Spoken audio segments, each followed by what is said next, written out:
Party ఫిరాయింపు రాజకీయాలపై కేటీఆర్ చేసిన వ్యాఖ్యలకు మంత్రి సీతక్క కౌంటర్ ఇచ్చారు. నూతన రాష్ట్రంలో ఫిరాయింపు రాజకీయాలకు ఆజ్యం పోసిందే కేసీఆర్ అని దుయ్యబట్టారు.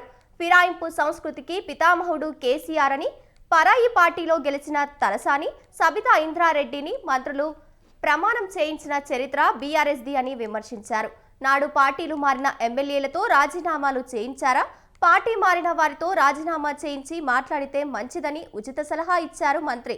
నాడు రాజ్యాంగ ఉల్లంఘించిన కేటీఆర్ కు రాజ్యాంగ ధర్మాసనాన్ని ఆశ్రయించే నైతిక హక్కు లేదని అన్నారు మంత్రి సీతక్క. నీతి రీతి ఏదయ్యా?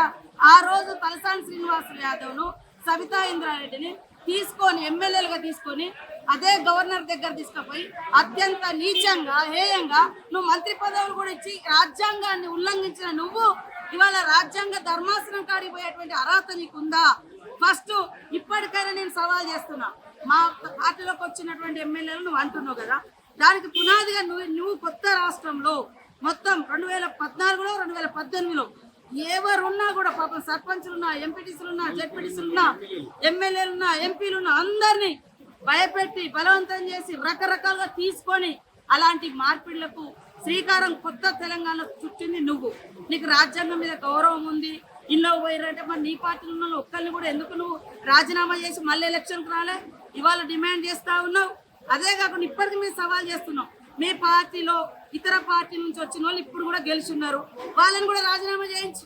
ఆ రోజు మా పార్టీ నుంచి వచ్చిన వాళ్ళు సబితా ఇంద్రారెడ్డి కానీ, సుధీర్ రెడ్డి కానీ, లేకుంటే ఇతర టీడీపీ నుంచి వచ్చిన తలసాని శ్రీనివాస్ యాదవ్ కానీ, మళ్ళీ ఇప్పుడు ఎమ్మెల్యేలు ఉన్నారు కదా, ఆ రోజు వాళ్ళు రాజీనామా చేయకుండా మీ పార్టీలకు వచ్చారు కదా, మీ పార్టీలకు ఈ రోజు రాజీనామా చేయించి అప్పుడు మా దాంట్లోకి వచ్చిన వాళ్ళు అడిగితే జనం హర్షిస్తారు. కానీ నీకో నీతి మందికో నీతి అన్న ఇది ఎవరు కూడా హర్షించరు.